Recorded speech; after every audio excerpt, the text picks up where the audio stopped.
Indépendance, c'est la fête ya mboka. Fête ya mboka. Toujours indépendance en 1960. Lelo déjà, toujours en 2025. Presque 65 ans. Déjà, jour toujours qui libération, pas Bamindele. L'indépendance, c'est une fête. Il y a un peu de temps. Tant que le roi est là, tant que le roi qui est indépendance, c'est qui est sur ma casse. Pour que vous ayez un boum, vous avez un peu de monde à boum, vous avez se plaindre ma casse, vous avez se plaindre la fête indépendance. Oui, indépendance, c'est ali mukolo tozoaka lipanda na biso souveraineté na biso, ezalaki trop précipité. Tokokaki nano te kozwa yango, mais tozwaki yango kasi toyebi kosalela yango te. L'indépendance devrait être un moment où nous devons vraiment nous poser des questions et fixer des objectifs pour les années à venir. Et donc ça devrait être un moment de réflexion et de prise de décision. C'est le plus beau moment que nos ancêtres nous ont légué. Si hier, nos pères de l'indépendance ont demandé l'indépendance auprès des royaumes de la Belgique, parce que ça s'est fait qu'ils ont senti le développement dans les jours à venir.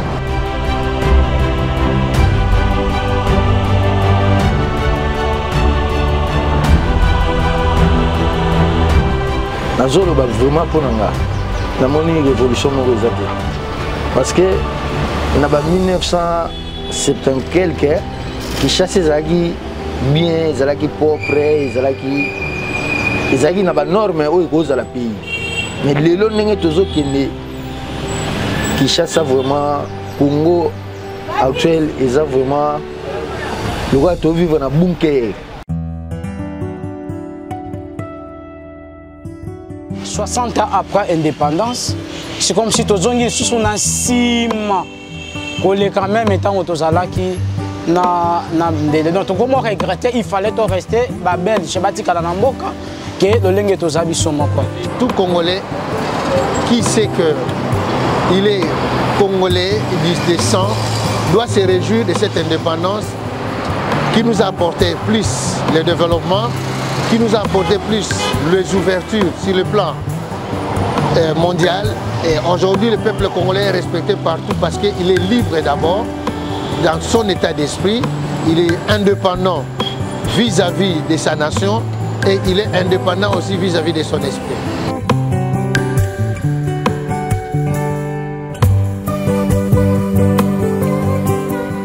Parce que comme tout un boka et nous au monde des marchés, même en temps social, donc il est au monde. Donc dès que beaucoup d'autres tambola, vraiment ils tambola bien été, beaucoup d'autres tambola bien été. D'abord on a beaucoup de choses par rapport à l'élo de Tokouni. Le lot makabo mabé continue na boka, boka nezate. Bato kana te omona place bato bomana boye bitumba na mboka boye solution zo mona na te donc tosengi na bakonzi batala la solution baluka moya osuka mboka tout mona so c'est le seul pays au monde où okuta millionnaire azalaka politicien. Le seul pays au monde okuta pour que ozwa mbongo il faut kotaka na politique. Le seul pays au monde où omonake moto ba nommé ministre pas bango basali fête. Basali fête. Donc mboka na biso politique nde zongisi mboka na biso na sima. L'alternance qui a d'abord été faite. Et j'ai de l'espoir pour les prochains à venir, mais on est encore loin des objectifs. Donc il y a encore beaucoup à faire, mais il y a de l'espoir. Malheureusement, la guerre aussi ne nous permet pas, mais je garde espoir que voilà, on va mettre fin à cette guerre et on pourra se concentrer au développement de notre pays.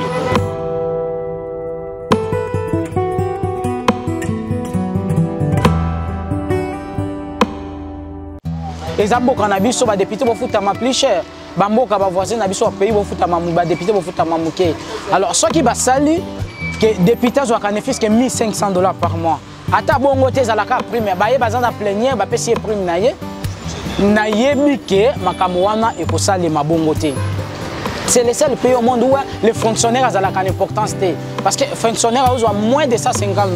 À cause de nini, à cause de sabala nini, à cause de vivre nini. Donc ça ne va pas, ça ne va pas, ça ne va pas vraiment. Ce qui se passe comme détournement, ce qui se passe comme... C'est qu'on voit là où le fait qu'ils ne pensent qu'à eux-mêmes et non pas à la population, qu'ils ne soient pas basés sur le développement profond et qu'ils soient basés sur leur propre être nous déçoivent. Et voilà, donc qu'ils puissent prendre conscience parce qu'en réalité, nous, on peut faire tout ce qu'on peut, mais c'est eux les éléments majeurs du développement. Et donc, s'ils prenaient conscience et que si seulement on avait un Traoré, bon, je ne dis pas à la tête du président, si chacun de nous devrait avoir cet esprit de Traoré, partout où nous sommes, que ce soit le petit peuple, que ce soit les députés, que ce soit les ministres et consorts, si nous tous nous avions l'esprit des révolutionnaires, en tout cas, le Congo a tout pour briller et que voilà, c'est le monde politique qui nous bloque. Voilà.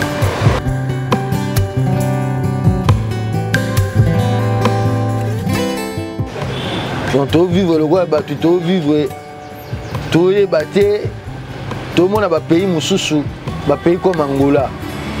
Parce qu'il y a une guerre, il y a une guerre, mais les lois angolais évoluent, mais tu as la Congo. Ceux qui ont le Congo, ils ont la guerre. La guerre à Congo, ça fait au moins 18 ans. Mais Angola, il y a la guerre. Mais pendant la guerre, il y a une guerre. Mais rien ne marche. Ce qui est évident, les Congolais n'étaient pas industrialisés à l'époque. Aujourd'hui, nous avions vu, il y a, tant sur le plan de l'industrie intellectuelle, vous avez vu aujourd'hui, à l'époque, il y avait à peine 2 docteurs, où il y avait, on parlait Kanza à l'époque, et aujourd'hui, nous avons plusieurs docteurs, donc ça c'est le plan scientifique. Sur le plan des infrastructures, vous avez vu le développement de la République démocratique du Congo, de l'EIC à nos jours, il y a un grand changement. Et de l'EIC à nos jours, nous avions traversé 3 républiques que nous connaissons déjà. Nous avions traversé la République d'Isaïr, nous avons traversé la République du Congo. Aujourd'hui, nous sommes dans la République démocratique du Congo, si vous mes excuses. Et je crois que c'est déjà un grand changement. À la tête du pays, à l'époque, les Congolais eux-mêmes ne géraient pas la République. Nous étions sous les jougs de la colonisation. Ce sont les Belges qui nous géraient à cette époque-là. Mais aujourd'hui, au moins, les Congolais gèrent de la présence de la République jusqu'au huissier. Donc nous gérons la République nous-mêmes. C'est quitte à nous de savoir comment développer notre pays après que nous l'avions reçu auprès de nos colonisateurs qui sont des Belges. Vision Lumumba, si les lots montent à Zanamazate. Lumumba est quand même un visionnaire. Il y a Congo les meilleurs. Congo Tozalaini. Congo Mokoboé Zala. Meilleur pays d'Afrique. Pour le moment, mission à Lumumba est simbité.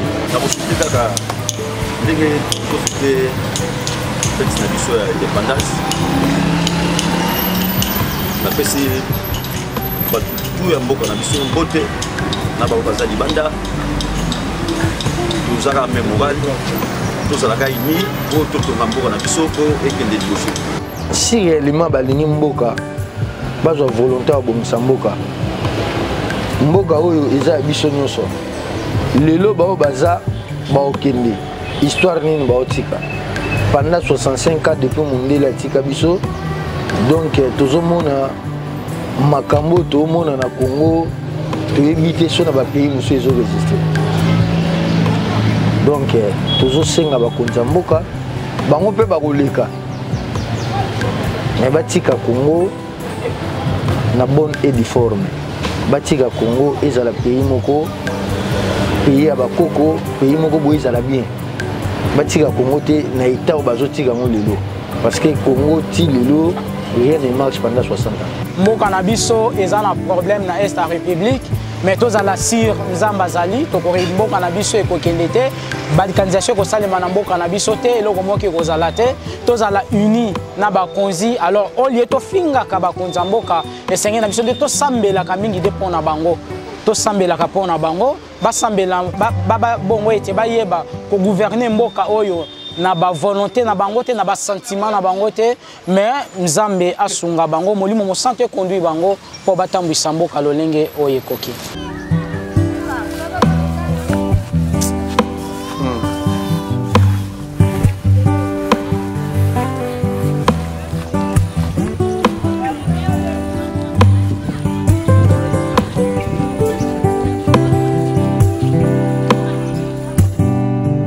Si aujourd'hui la population est